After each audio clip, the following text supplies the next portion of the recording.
पूरी दुनिया जानती है कि 62 में चीन ने भारत पर हमला किया था। हमारे लाखों हजारों जवान शहीद हुए थे, लाखों तो नहीं लेकिन हजारों जवान शहीद हुए थे। लेकिन उस शहादत पर सवाल उठाना, उस शहादत का अपमान करना, क्या इसकी इजाजत किसी को दी जा सकती है? लेकिन कांग्रेस नेता मणिशंकर अय्यर को लगता है कि चीन का हमला कथित हमला था, मतलब दबी जुबान में चीन को क्लीन चिट दे रहे हैं। नमस्कार, मैं विवेक चांडिल और आप देख रहे हैं देश का सबसे पसंदीदा डिबेट शो सबका हिसाब होगा। आखिर कांग्रेस नेता मणिशंकर अय्यर तथ्यों से क्यों खेल रहे हैं?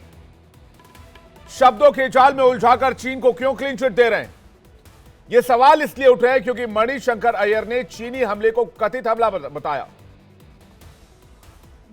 हालांकि बाद में उन्होंने बिना शर्त की माफी मांग ली, लेकिन ये वही मणिशंकर अय्यर हैं जिन्होंने कुछ दिन पहले बातों बातों में पाकिस्तान के एटम बम से भारत को डरने की बात कही थी। कहा था कि पाकिस्तान के पास एटम बम है और वो एटम बम भारत पर ही इस्तेमाल होगा। अब मणिशंकर अय्यर को 62 में हुए चीन के हमले पर शक है। उन्हें ऐसा क्यों लगता है कि चीन ने हमला किया होगा, जबकि हमला चीन ने ही किया था? क्या इसमें कोई अतिशयोक्ति है? क्या इसमें कोई सवाल है, संदेह? हमारी हजारों स्क्वायर फीट जमीन इस वक्त, हजारों स्क्वायर किलोमीटर जमीन इस वक्त चीन के कब्जे में है और यह सच्चाई है। आखिर चीन के लिए कांग्रेस के नेताओं का सॉफ्ट कॉर्नर बार बार क्यों सामने आता है? बीजेपी ने इस बयान को लेकर कांग्रेस पर सवाल उठाए, उधर कांग्रेस ने अय्यर के बयान से किनारा कर लिया। लेकिन सवाल तो फिर भी है, क्या मणिशंकर अय्यर तथ्यों से अनजान है? उनको नहीं पता चीन ने हमला किया था, हमारे हजारों जवान शहीद हो गए थे। चीन के उस हमले को कथित बताकर क्या उन्होंने सेना का अपमान नहीं किया है? 62 की जंग में भारत को शिकस्त मिली थी, लेकिन देश के वीर सपूतों ने जान की बाजी लगाकर भी भारत की सरजमी की रक्षा की थी। फिर ऐसे बयान से क्या सेना का मनोबल नहीं टूटता है? इन्हीं सवालों पर आज बड़ी डिबेट करेंगे। मेहमानों का एक बड़ा पैनल हमारे साथ होगा, लेकिन पहले एक रिपोर्ट देखते हैं। उससे पहले आपको सवाल भी बता दें। सवाल यह है कि मणिशंकर का बयान सेना का अपमान क्यों नहीं है? कथित हमला बोलकर चीन को क्या क्लीन चिट देना चाह रहे हैं? और सबसे बड़ा सवाल, कांग्रेस एटम बम से बची तो अब कथित हमले वाले बयान में फंस गई है। एक रिपोर्ट देखते हैं। October 1962, the Chinese allegedly invaded India.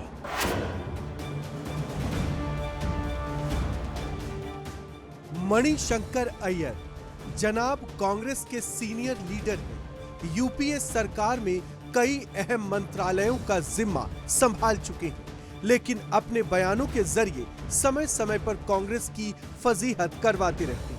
जरा सुनिए अय्यर साहब ने 1962 के चीनी हमले को कथित बताकर कैसे चाइनीज प्रेम जाहिर कर दिया। In October 1962, the Chinese allegedly invaded India. On the day that Taiwan fell, the Foreign Service exams began in London. When they were over, I was the newspaper, I was prominent in the politics of Cambridge Union. And so the newspapers used to make references to me as being very left-wing, as being a communist. 1962 में जब चीन ने हमला किया था तो देश के वीर सपूतों ने मुंहतोड़ जवाब दिया। भले ही वो जंग हम हार गए थे, लेकिन भारत माता के सपूतों ने सर्वोच्च बलिदान देकर बता दिया था कि देश किसी भी कीमत पर सबसे ऊंचा होता है। लेकिन मणिशंकर अय्यर ने हमले को कथित बताकर एक तरह से चीन को क्लीन चिट दे दी। फजीहत हुई तो कांग्रेस ने बयान से किनारा कर लिया।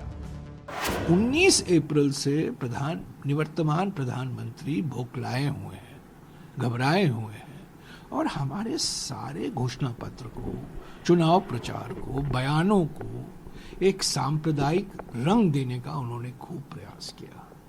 विभाजनकारी प्रचार उनका रहा है। बार बार पाकिस्तान का जिक्र करना। सेना के अपमान से सियासी घमासान मच गया है। बीजेपी कांग्रेस और चीन की दोस्ती पर हमले तेज कर चुकी है। आखिर ये रिश्ता क्या कहलाता है, ये पूछने लगी। कथित तौर पर 1962 में चीन ने भारत पर आक्रमण किया। यह कोई साधारण बयान नहीं है।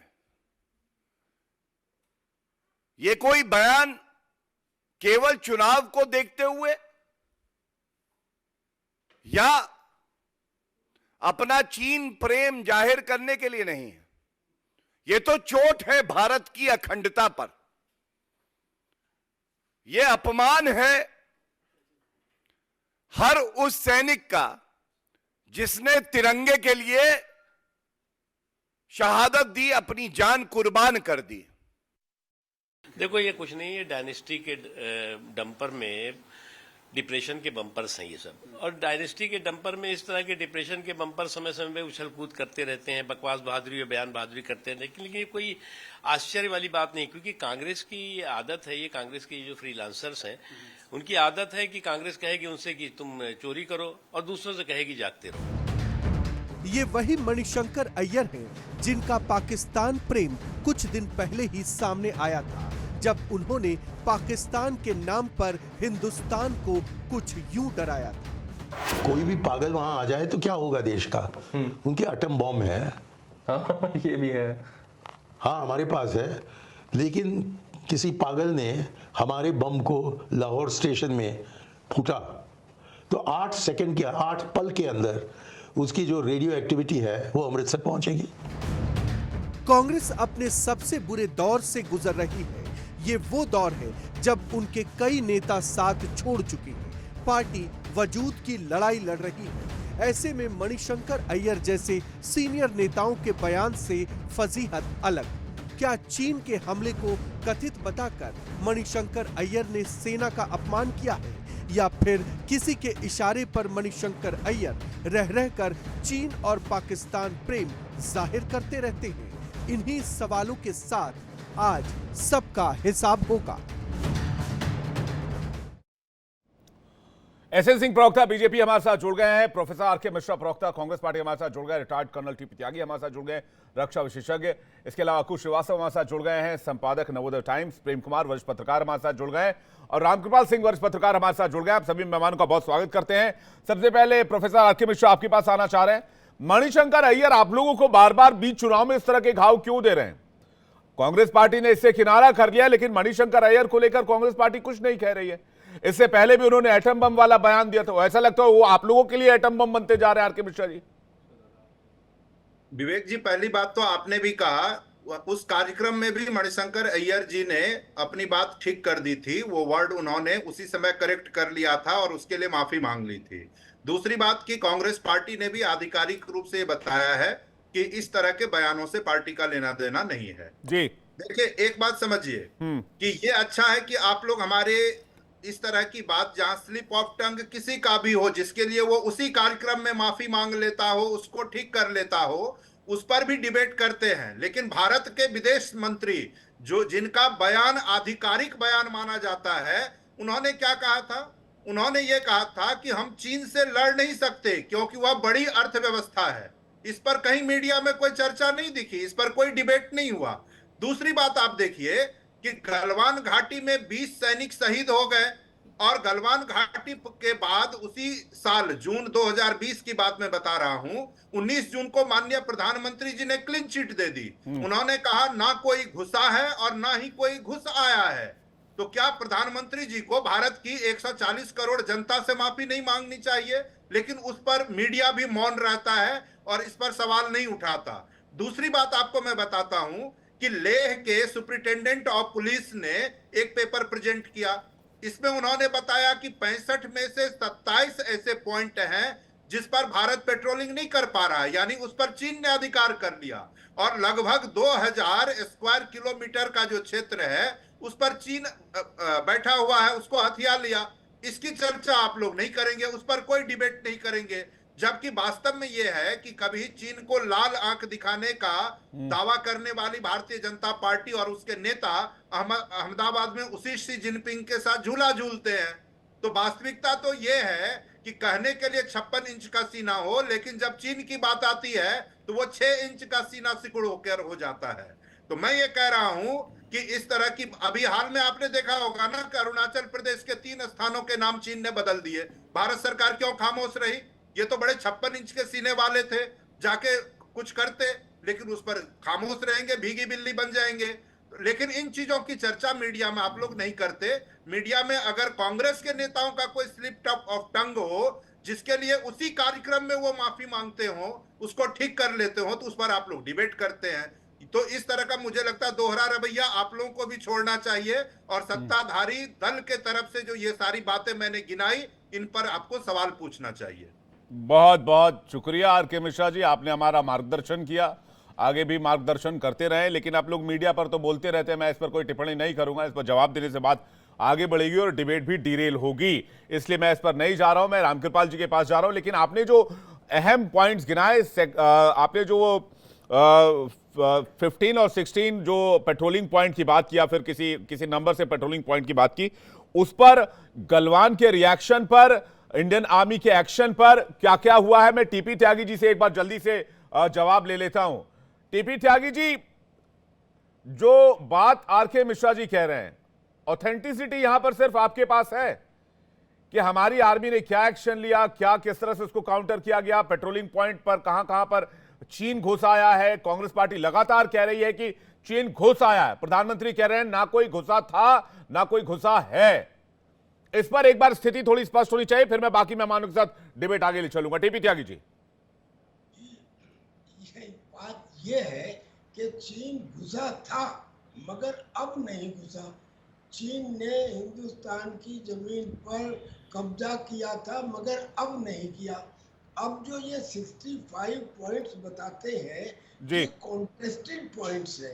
ये वो पॉइंट्स हैं जहाँ पे कुछ एरिया पे चाइना अपना अधिकार बताता है, हम अपना अधिकार बताते हैं, and it is a question of perception. क्योंकि line of actual control clearly defined नहीं है, लिहाजा ये नहीं कहा जा सकता कि वो सही है या हम सही हैं। और उसके अंदर भी अब बफर जोन बनाना प्रारंभ हो चुका है। लिहाजा ये कहना कि चाइना ने हिंदुस्तान की किसी जमीन को पिछले कुछ समय में कब्जा किया है, गलत है। पर मैं सर अपनी बात भी कहना चाहता हूँ, कोई व्यक्ति आने वाले समय में अपना कैसा आचरण रखेगा, इसका अंदाजा इस बात से लगाया जाता है कि बीते हुए समय में उसका आचरण कैसा था।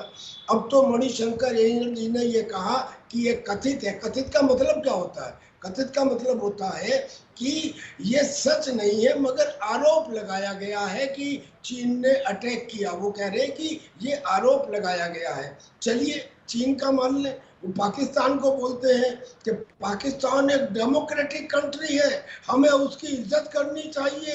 ये जो लोग बंदूक लिए घूम रहे हैं, इन्हें पता नहीं है क्या कि पाकिस्तान के पास एटॉमिक बम है? चलिए पाकिस्तान का भी मान लेते हैं। हाफिज सईद का किस्सा आता है, वो कहते हैं हाफिज साहब, जब मुगलों की बात आती है तो यही मणिशंकर अय्यर जी कहते हैं, मुगलों ने हम पर कोई अत्याचार नहीं किया, उन्होंने तो हमारे देश को अपनाया, उन्होंने तो हमारे देश को बनाया। जब भगवान राम की बात आती है तो यही मणिशंकर अय्यर कहते हैं कि राजा दशरथ के महल में तो 10,000 कमरे थे, कैसे तय करोगे कि उसकी जन्मभूमि कहाँ है? अब ये आदमी के बारे में आप ये सोचिए कि ये इंडियन फॉरेन सर्विस में इनका कैंडिडेचर निरस्त कर दिया गया था। तब नेहरू जी ने स्पेशली लिख के भेजा, तब तो ये IFS बने, और फिर ये प्रेसिडेंट के एक इलेक्शन में भी खड़े होने चाहते थे और राजीव गांधी ने इन्हें सपोर्ट किया।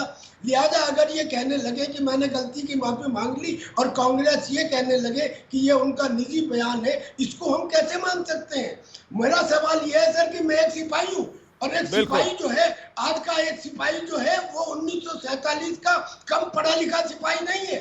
उसके हाथ में भी मोबाइल है, वो भी टेलीविजन देखता है, उसमें भी विश्लेषण करने की क्षमता आ चुकी है। वो पूछता है कि हम तो ये जानते थे कि भाई ये पॉलिटिकल पार्टी थोड़ा बहुत कहीं से चंदा लेती होंगी, लेकिन जब उसे पता लगे कि बाकायदा मेमोरेंडम ऑफ अंडरस्टैंडिंग साइन किया जाता है बाय समबडी विद चाइना, तब उसको क्या तकलीफ होती है? केवल मेरा ही दुश्मन चीन है, केवल मैं ही जान दूं, मैं क्यों जान दूं फिर इस चीन के लिए? अब कल्पना कीजिए कि अगर सरहद के ऊपर जो सिपाही तैनात है, अगर उसके दिमाग में ये बातें आ गई तो क्या होगा कि क्या मैं ऐसे लोगों के लिए अपनी जान कुर्बान करूं?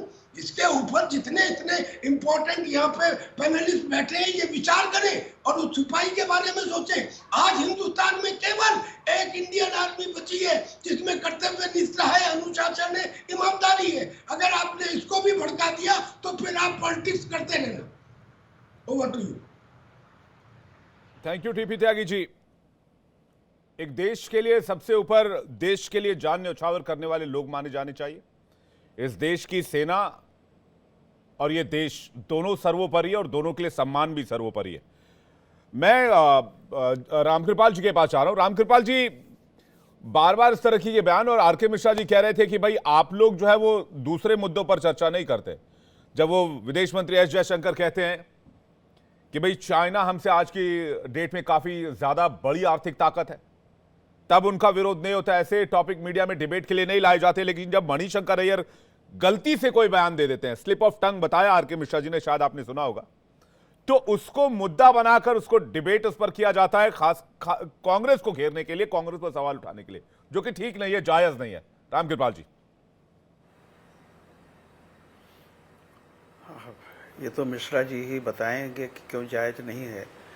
मैं इस पे केवल एक बात कह रहा हूं जी कि मणिशंकर का जो बयान है वो बहुत गंभीर बयान है।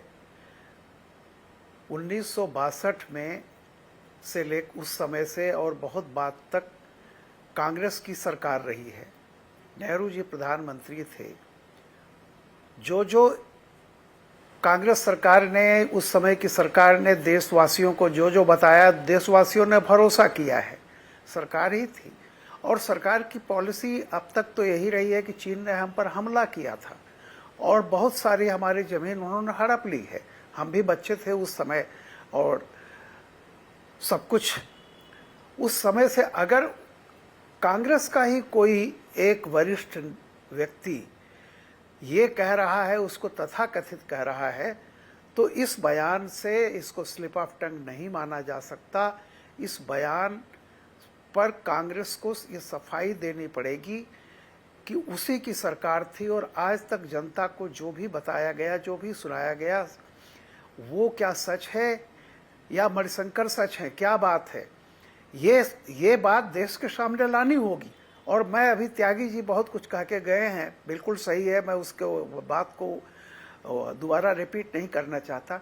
ये स्लिप कैसे हो सकता है? आप पाकिस्तान, यही मणिशंकर अय्यर जाएंगे, कहेंगे कि आप मोदी को बिना आपकी मदद के हम हटा नहीं सकते हैं, ये स्लिप था। आप वहाँ के एक आतंकवादी को जिस तरह से सम्मान के साथ बुलाते हैं, अभी जैसे कह रहे थे कि उसके पास कोई पागल आ जाएगा पाकिस्तान तो क्या हमारा क्या होगा।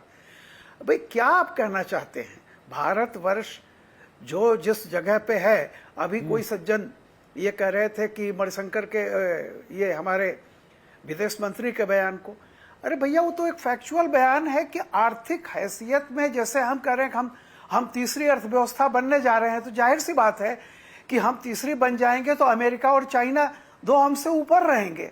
तो उसमें कौन सा उन्होंने भारत विरोधी बयान दे दिया। लेकिन यह कहना, आप पाकिस्तान के पक्ष में बयान देते हैं और अब आज आपका पूरा बयान जो है एक चीन के पक्ष में है, भारत के खिलाफ रहा है। और भारत खिलाफ ही नहीं, बिल्कुल वो सही कह रहे थे कि 47 से लेकर के जो भी जवान है, जो आज भी जिंदा है और जिसने वो लड़ाई लड़ी है, जिसने अपने ये लोगों, अपने दोस्तों को खोया है, सारी लोगों को, जी वो क्या सोचेगा? ठीक है, एक आदमी आता है और कह देता है कि ये तथाकथित है ये, तो इसके लिए तो कांग्रेस को बाकायदा बयान देना चाहिए, वरना कांग्रेस की जो आज हालत हुई है, मैं अफसोस के साथ कह रहा हूं, देश में चाहे कोई परिवर्तन हो जाए, लेकिन कांग्रेस को कहते एक राष्ट्रीय पार्टी। आरके मिश्रा जी, आपका जवाब है प्रेम कुमार जी, उसके बाद मैं बीजेपी के प्रवक्ता के पास जा रहा हूं, एसएनसी के पास। आरके मिश्रा जी कुछ कहना चाह रहे हैं? आरके मिश्रा जी जल्दी से। विवेक जी, रामकृपाल जी विदेश मंत्री के बयान को अपने तरीके से, सुविधाजनक तरीके से मड़ोड़ रहे हैं। मैं उसी पे आपको बता रहा हूं। उन्होंने ये नहीं कहा कि केवल वो बड़ी आर्थिक शक्ति बन गए हैं। विदेश मंत्री ने कहा कि हम चीन से नहीं लड़ सकते क्योंकि वह बड़ी अर्थव्यवस्था है। विदेश मंत्री का यह बयान है रामकृपाल जी। आप जो उसको अपने तरीके से गोल गोल घुमा रहे हैं, वो बयान उन्होंने नहीं दिया। उन्होंने कहा कि हम चीन से नहीं लड़ सकते क्योंकि वह बड़ी अर्थव्यवस्था है। और अभी हमारे आर्मी के सम्मानित सदस्य हैं यहाँ बैठे हुए, रक्षा विशेषज्ञ साहब, उनकी बात भी सुन रहा था। मैंने जो मुद्दे उठाए उन पर उन्होंने कोई बात नहीं, केवल भावनात्मक बात वो कर रहे हैं। नहीं, लगता है उन्होंने कि अगर उन्होंने मिश्रा जी उन्होंने क्लियर किया, उन्होंने कहा कि पहले घुसपैठ हुई थी, लेकिन उस पर दोनों देशों के बीच, सेनाओं के बीच बातचीत हुई, उसके बाद बॉर्डर पर उस मामले को टैकल किया गया। अब कोई किसी के क्षेत्र में घुसा हुआ नहीं और बफर जोन बनाए जा रहे हैं। ये बात उन्होंने साफ साफ कही है। आपके सभी सवालों का जवाब दिया उन्होंने। देखिए, सवालों का जवाब नहीं है वो। मैं ये कह रहा हूं कि अगर गलवान घाटी में 20 सैनिक हमारे शहीद हुए और प्रधानमंत्री जी आकर कहते हैं कि कोई नहीं घुसा है और कोई नहीं घुस पाएगा, तो वो झूठ बोल रहे होते हैं ना। उस पर तो प्रतिक्रिया देनी चाहिए। 19 जून को ही प्रधानमंत्री ने 2020 में क्लीन चिट दे दी, जबकि सबके सामने वहां के लोकल सुपरिटेंडेंट ऑफ पुलिस ने पेपर प्रेजेंट करके बताया कि किस तरह से परिस्थिति वहां रही। तो इस तरह से शीर्ष स्तर पर अगर झूठ बोला जाता हो और उसको भी मीडिया में कहीं चर्चा में न लाया नहीं, जाता, रामकृपाल जी जो सवाल पूछ रहे हैं उस सवाल का जवाब भी आना चाहिए। आरके मिश्रा जी, उनके सवाल को आप दरकिनार कर गए। वो कह रहे हैं मणिशंकर अय्यर जी का स्लिप ऑफ टंग था, या 62 में वाकई कोई ऐसी स्थिति बनी थी भारत चीन के बीच? क्योंकि 1954 में जब चीन तिब्बत को कब्जा रहा था, तब आप शांत थे। तब भारत ने नेहरू जी के, तत्कालीन पीएम नेहरू जी के नेतृत्व में हिंदी चीनी भाई भाई का नारा दिया। 1959 में दलाई लामा को भारत में शरण देकर फिर वो पंचशील समझौता टूट गया। ये सारी जो सीक्वेंस ऑफ इवेंट आप देखेंगे तो ये नॉर्मल तो नहीं लगता है। अब मणिशंकर अय्यर कह रहे हैं, आप लोग भी कह रहे हैं स्लिप ऑफ टंग है, लेकिन 1% चांस अगर स्लिप ऑफ टंग नहीं हुआ तो क्या 62 में कोई बड़ी कॉन्स्पिरेसी हुई थी भारत के खिलाफ? विवेक जी, मैं ये कह रहा हूं कि उसी कार्यक्रम में जब सवाल पूछे गए, उसी समय मणिशंकर अय्यर ने माफी भी मांगी और अपनी उस बात को दुरुस्त भी किया, लेकिन आप लोग उसको मानने को तैयार नहीं। मैं वही कह रहा हूं सर, वो सवाल रामकृपाल जी पूछ रहे हैं। देखिए विवेक जी, अभी 2 दिन पहले माननीय प्रधानमंत्री जी बिहार में चुनाव प्रचार कर रहे थे। बिहार के मुख्यमंत्री नीतीश कुमार जी ने कहा कि अब 4 जून के बाद हमें माननीय मोदी जी को मुख्यमंत्री बनाना है। उनके एक मंत्री ने टोका और कहा कि भाई ये तो प्रधानमंत्री हैं।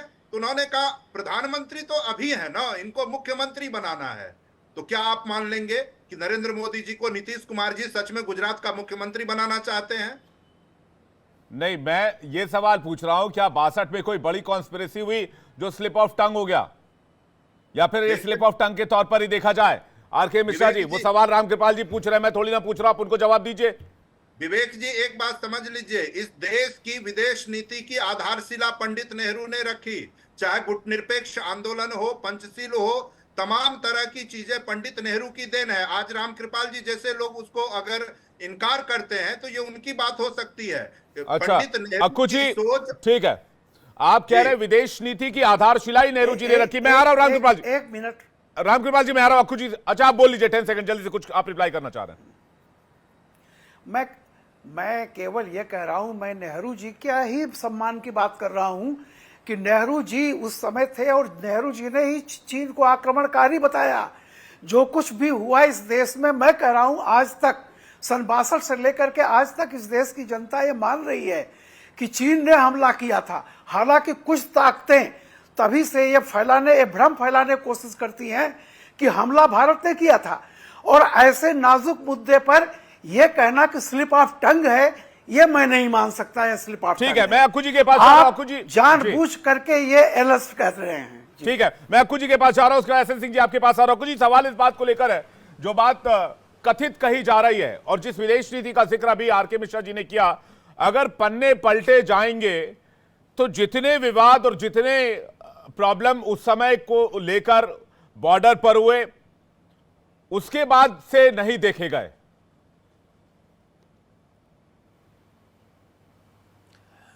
देखिए, मुझे तो सच मुझ रहा हूँ कि कांग्रेस के ऐसे नेताओं पर थोड़ा क्षोभ आता है, मुश्किल होती है और कभी कभी लगता है इन पे हम बात ही क्यों करते हैं। अगर आप इस तरीके से लगातार, चाहे वो कोई नेता हो, अपनी बात कहे फिर स्लिप ऑफ टंग हो गए और उसके बाद में देश में एक बवाल छोड़ दे बीच में कि साहब हमने तो ये करा था, हमने तो ये बर्बादी की थी। आप क्या उम्मीद करते हैं ऐसे नेताओं से कि वो माफ़ी मांग के किनारे हट लें और एक बवाल हमारे खोपड़ी पे छोड़ दें कि 62 में ये किया गया था और ये नहीं हुआ था? या ये कोई एक नेता बयान दे दे कि साहब पाकिस्तान के पास भी जो है वो एटम बम है और वो हमारे ऊपर डाल देगा तो हम सब दस हो जाएंगे। हमारे कुछ नैतिक बल को बचाने की जिम्मेदारी इन पर है कि नहीं है? या कोई कथित रूप से कोई प्रोफेसर आपको आकर के उसको डिफेंड करने लगेगा तो फिर बच्चे समझेंगे क्या देश के भविष्य को? अतीत को क्या समझेंगे? और नेहरू जी ने अगर मान लीजिए विदेश नीति बनाई थी तो कोई एहसान नहीं किया था, वो कतई एहसान नहीं था।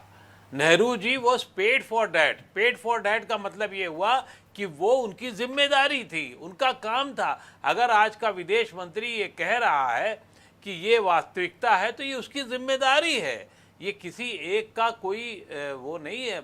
आप जिस पद पर हैं, मैं अगर एक संपादक के पद पर हूँ तो I am paid for that ना, कि अपना काम ठीक से करूँ। आपका काम जो है वो आप अपना काम ठीक से करें। तो उस समय की वास्तविकता को बताना और कुछ चीज़ें छिपाना, आपका घर में अगर कोई बर्बादी हो जाती है तो आप उसे अवॉइड करते हैं, उससे लड़ने के लिए दूसरे रास्ते ढूंढते हैं। ये नहीं कि ढिंडोरा लेके पहुंच जाते हैं, नहीं 62 में तो हमसे ये हो गया था। अरे आप अगर मान लीजिए हम कमज़ोर हैं और किसी फ्रंट पे कमज़ोर हैं तो हम उससे लड़ने की चेष्टा करेंगे। हम अपना रक्षा की नीति को ठीक दुरुस्त करेंगे, हम अपने सिक्योरिटी बॉर्डर सिक्योरिटी फोर्सेस को ठीक करेंगे, हम अपनी वहाँ तक पहुँच बढ़ाएंगे। आप ऐसा नहीं कर सकते कि यार हम तो बहुत बुरी स्थिति में हैं और हमको आप किनारे छोड़ दो। तो ये इस तरीके के बयान हमेशा से बहुत ख़राब रहे और इनके साथ तो हमेशा रहा है कि ये ऐसे बयान देते रहें। और कांग्रेस में कुछ लोग ऐसे कुछ ज़्यादा ही हो जाते हैं जो इस तरीके के बयान दे जाते हैं।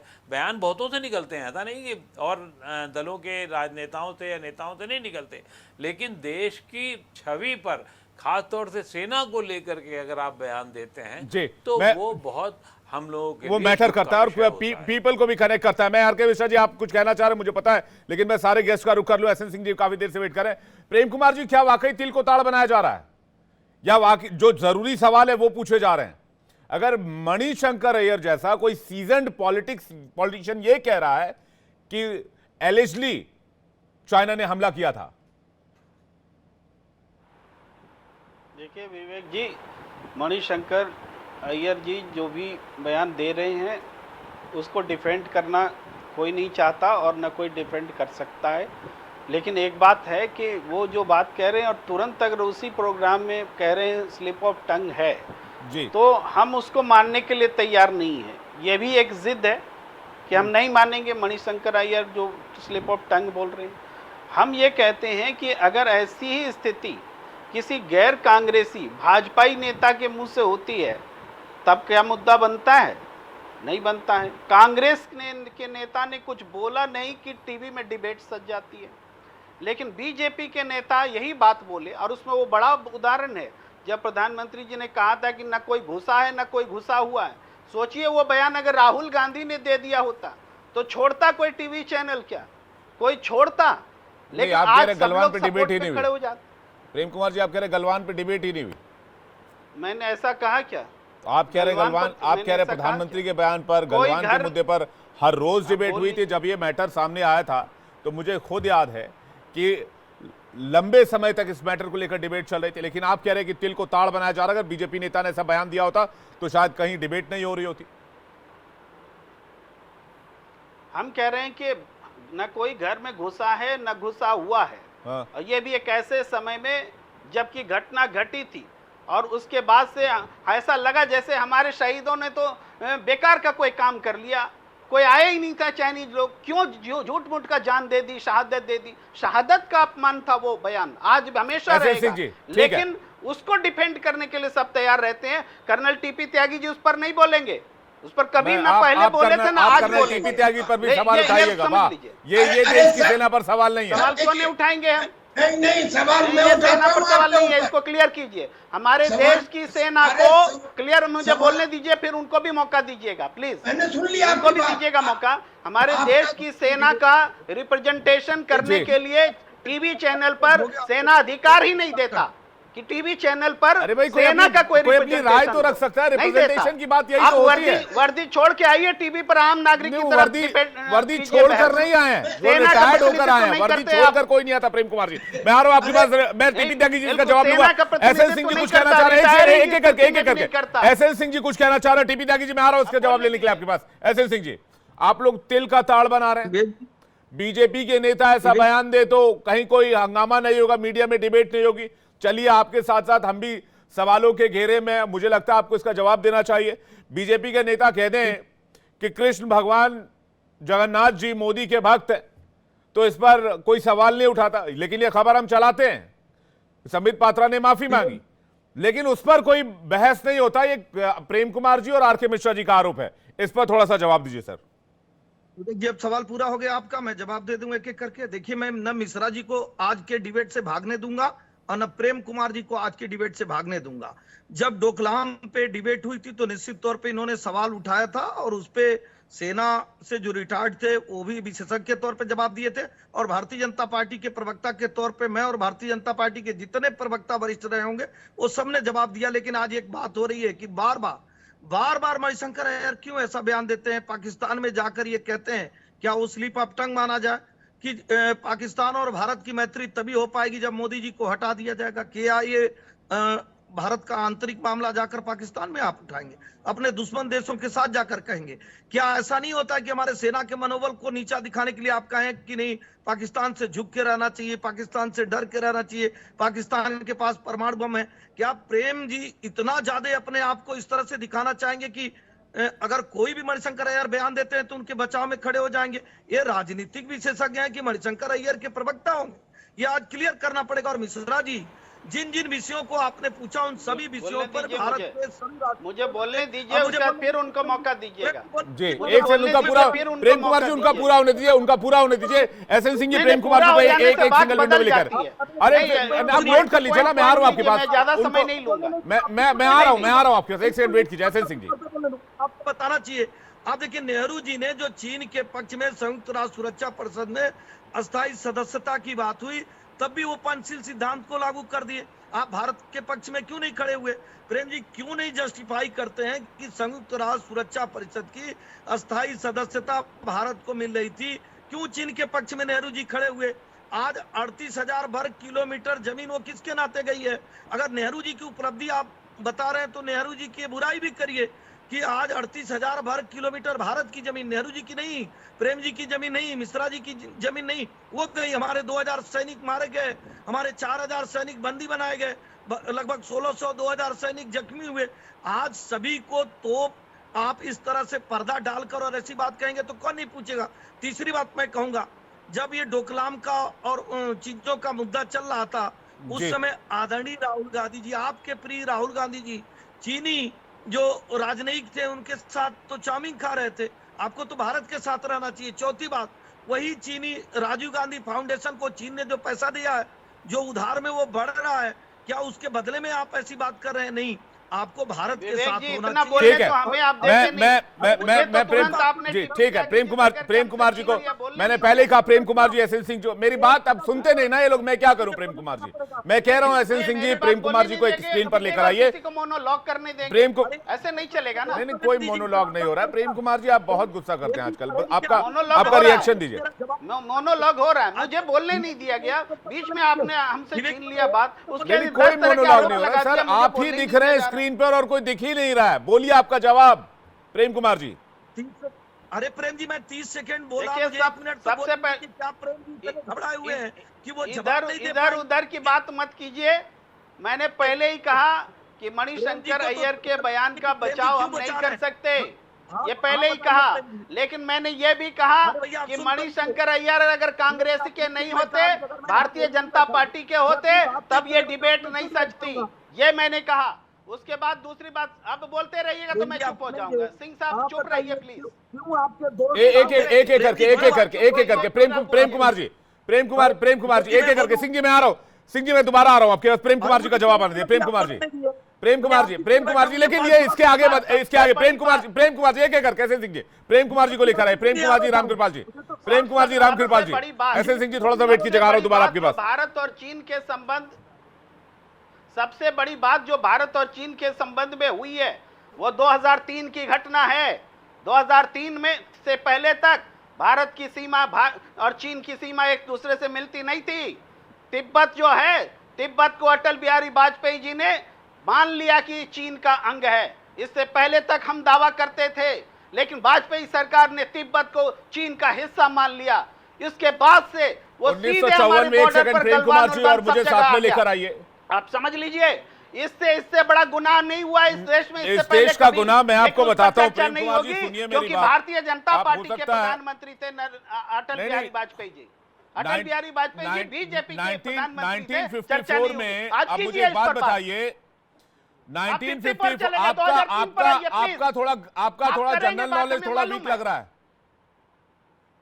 हाँ वीक लग रहा है। और 2003 पर बात कीजिए ना, जनरल नॉलेज 1954 में भारत ने तिब्बत को चीन का भाग मानकर पंचशील के सिद्धांत पर चीन के साथ समझौता किया। अस्थायी क्या अस्थायी? रिमाइंड कीजिए, पंचशील सिद्धांत के हस्ताक्षर की शर्त थी कि भारत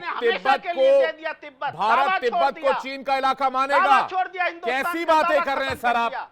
कैसी बातें कर रहे हैं आप? और क्या बड़ी और क्या कैसी बातें कर रहे हैं प्रेम कुमार जी?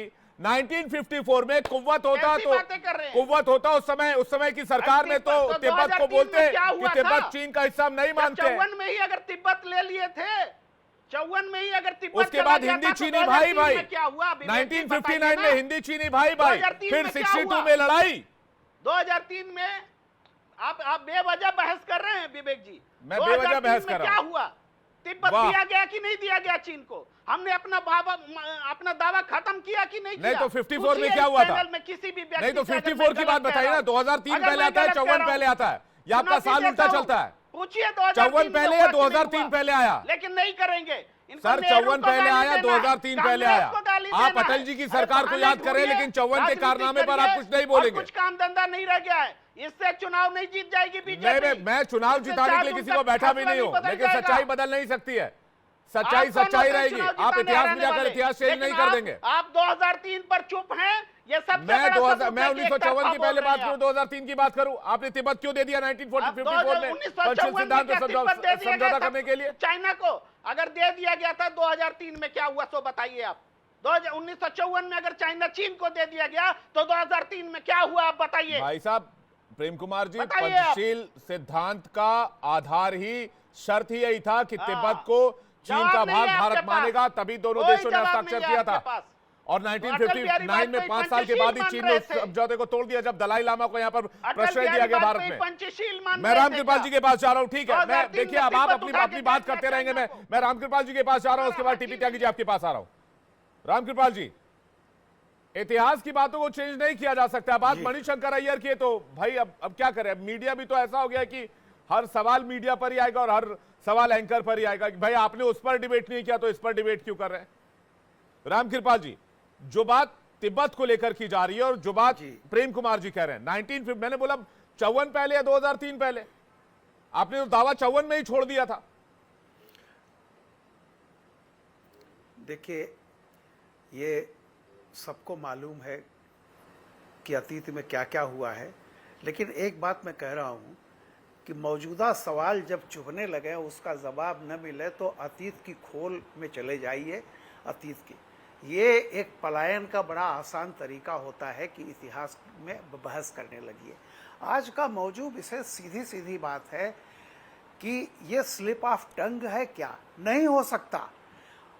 संबित पात्रा का बयान स्लिप ऑफ टंग है, क्योंकि वो कोई होश में आदमी नहीं कह सकता है कि जगन्नाथ भी इसके भक्त थे। जाहिर सी बात है कि वो स्लिप ऑफ टंग था। लेकिन मणिशंकर का जाके पाकिस्तान में ये कहना कि हमारी मदद कीजिए मोदी को हटाने में, ये स्लिप ऑफ टंग है क्या? नहीं, प्लीज मुझे अपनी बात कहने दीजिए। संबित देखिए, पात्रा जी ने वफादारी निभाई नेतृत्व के प्रति, कहिए ना, मानने में क्या दिक्कत है? अरे प्रेम भाई, आप सुनिए, मैंने आपके बीच में नहीं बोला। प्रेम भाई जरा शांत रहिए, शांत रहिए।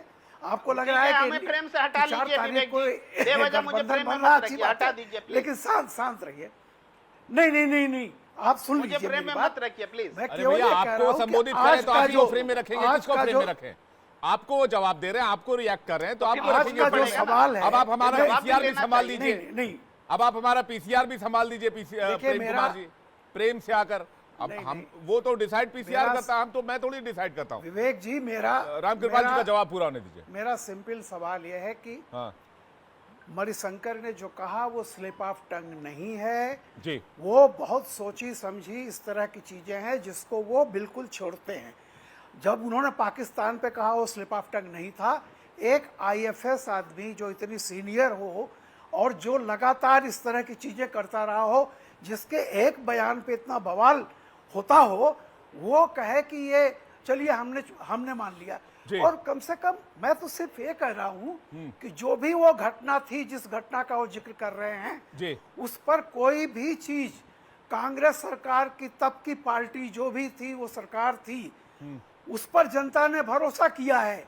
आप बताइए कि कांग्रेस को पूछना चाहिए कि ये आपने जो कहा है इसका क्या मतलब था आपका? ठीक है, आरके मिश्रा जी इसका जवाब देंगे, उसका टीपी त्यागी जी मैं आपके पास आ रहा हूं, और अकुल जी आपके पास आ रहा हूं।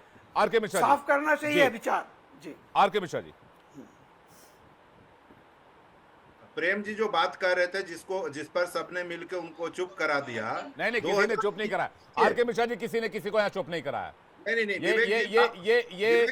ये एलिगेशन आपका बिल्कुल गलत है। यहाँ पर हर कोई अपनी बात बुलंदी के साथ, अपनी आवाज बुलंदी के साथ रखता है। आरके मिश्रा जी, प्लीज इस तरह की बात मत कीजिए, किसी ने किसी को चुप नहीं कराया, प्लीज।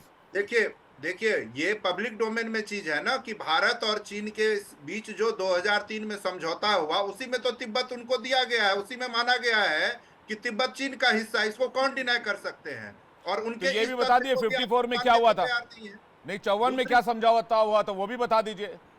वो भी बताएंगे। आप पहले बताइए पहले। भाई साहब, अब सुनिए, रामकृपाल जी बड़ी फिर सुविधा से ट्विस्ट करके कह रहे थे। आपको 2-3 बयान की तरफ केवल मैं ध्यान दिलाता हूं आपको।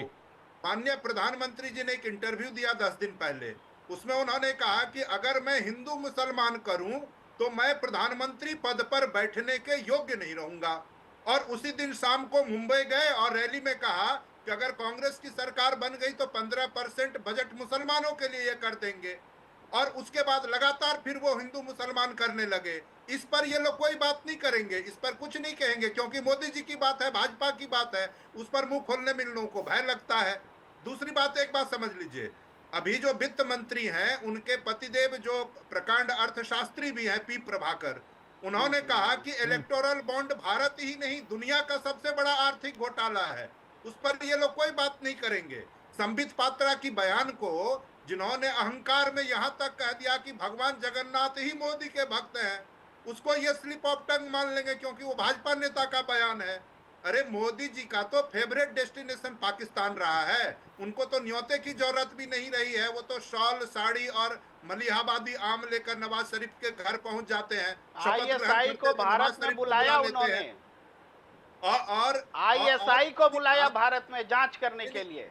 बिल्कुल, जिसने अपराध किया, जिसने वहां पर कारनामा किया, उसी को वो पठानकोट में अपना गुप्त स्थान दिखाने को ले आए, जहां पर किसी को उस तरह से जाने की अनुमति नहीं होती है। मणिशंकर, जो मैं अक्कू जी के पास आ रहा हूं, तो मणिशंकर अय्यर को ये क्यों कहना पड़ता है कि भारत और पाकिस्तान के रिश्ते अच्छे करने तो मोदी को हटाना होगा? एक बात देखिए, अली जिन्ना के मजार पर जब आडवाणी जी जाके कसीदे पढ़ते हैं, ये सवाल का जवाब सवाल नहीं हो सकता है। आरके मिश्रा जी, आपने इस सवाल पर आज तक बताइए, मणिशंकर अय्यर जी से क्या कोई सवाल पूछा गया इस बारे में कि इस तरह के बयान का मतलब क्या है? मैं तो बयान पर आ रहा हूं। मैंने इस कार्यक्रम के ओपन में कहा कि कांग्रेस पार्टी ने इस बयान से किनारा कर लिया है।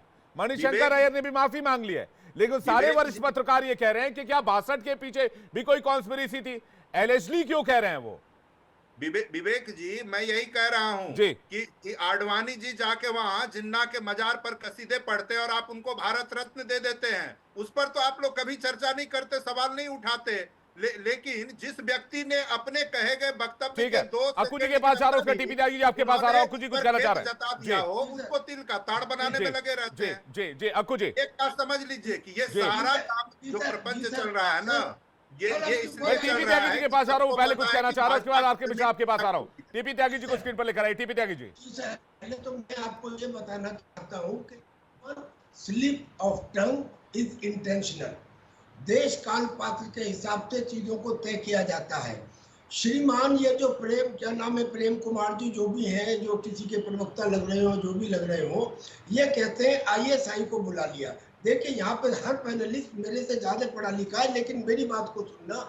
अगर मोदी जी ने नवाज शरीफ को अपने शपथ ग्रहण में ना बुलाया होता, अगर वो नवाज शरीफ के घर एक शादी में ना गए होते, अगर उन्होंने आईएसआई को पठानकोट में ना बुलाया होता, तो ऐसा कैसे होता कि जब सर्जिकल स्ट्राइक हुई और बालाकोट स्ट्राइक हुई तो इंटरनेशनल कम्युनिटी से चूं की आवाज भी नहीं आई।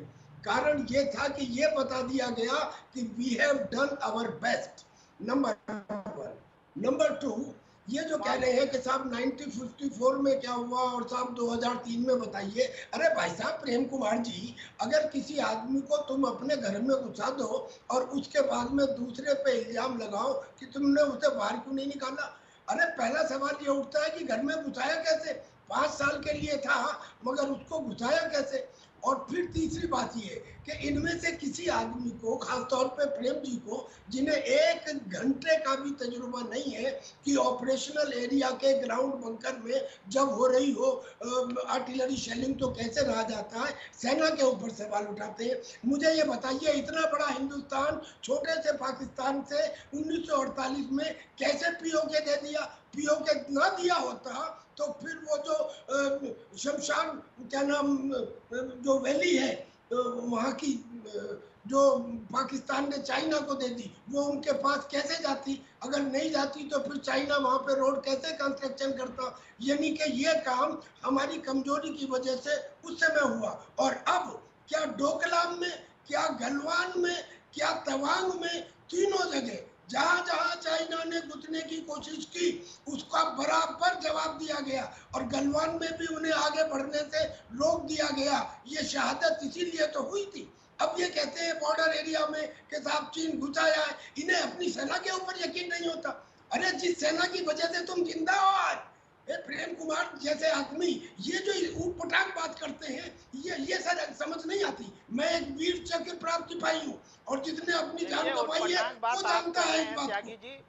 सेना का रिप्रेजेंटेटिव नहीं है, सेना के बहुत सारे अफसर ने आपसे उल्टी बातें की हैं और आप उलट बात कर रहे हैं। गलवान में कोई न घुसा है न घुसा हुआ है। इसके लिए शर्म आती रहेगी देशवासियों को शर्म आती रहेगी हमेशा।